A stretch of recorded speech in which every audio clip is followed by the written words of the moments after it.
I like to, when I'm shooting, from an architecture standpoint, always have a little dimension to the shot, so that basically you're angled just a little, so your lines are not just flat. Now, that might not be the case for an exterior where you're doing the front of a house or something like that, but for interiors, you know, I like to have a little perspective, as you've seen with most of the shots, so it's not just a flat shot, that it has dimension and kind of draws you in just a little bit from the lines. And it just, from an architectural standpoint, it makes it look more interesting than just everything's straight and, you know, kind of lined up. I want a little more of the stools in there. So in order to do that, I'm shooting at the wide end of the lens, which is the 17mm portion. This is a 17 to 40, I think I mentioned earlier. And so in order to incorporate this, then we'll go back in and we'll crop out, because it's a little wider than you would normally want it. So you just go in and crop the sides down, but you know, basically now you've got a little bit of the chairs in there as well. And check our focus. There we go. Okay. Well, that's not too bad to start for our cabinet and dark shadow areas.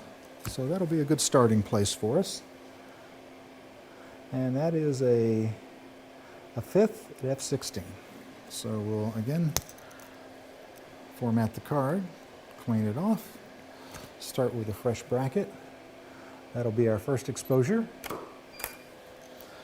And then we'll bring it on down from there.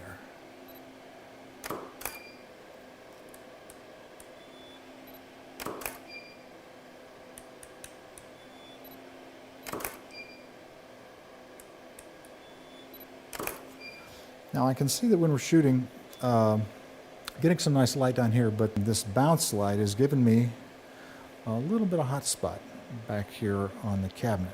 So I'm going to turn that light out and see if we can get rid of that. Well, it looks like it's probably this bank light.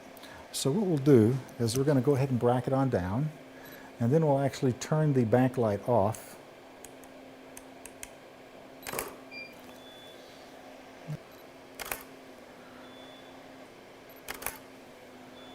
Good. Now there, unlike before when we were shooting, our angle is different. So even though we do have that light in the door helping us with the cabinets down that way and the stove in that area, it's not at the same angle, so we don't have to worry about it reflecting in the glass tops of the counters, of the cabinets, I mean. All right, so got a pretty good bracket here. I'll go ahead and load this one into the computer as well.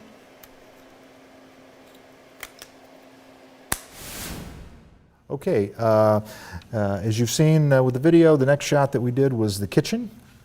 And now we're going to take a variety of exposures of the kitchen, and I'll kind of run through those for you so you can kind of see what we were looking for with each exposure. This one was done very hot to give me detail in the cabinets, as you can see here. Of course, the lights are way too hot, the top is way too hot. But there again too, now we've got some nice detail in these areas that we didn't have before. Here's one even a little bit lighter that gives us a little more detail. We'll come down here where we've kind of bracketed down. This will give us now more detail in the countertop as well as the lights. When we get to the final on the refrigerator, what sometimes with the stainless steel is kind of tough, so basically you can just go in and kind of outline that area and just take a little brush, if you will, and just kind of color that in just a little bit with the same tone that's down here below it. You can do an overlay basically, so you still have your texture, but it basically evens out your exposure for your stainless steels. They seem to be catch a little bit of everything. So there again too, we've exposed now down all the way, so our lights are not too dark. We can use these lights. These cabinet areas that had a little bit of highlight in from the light that we have over here. We have a lot of natural light, but we also have a large bank light that is lighting this as well.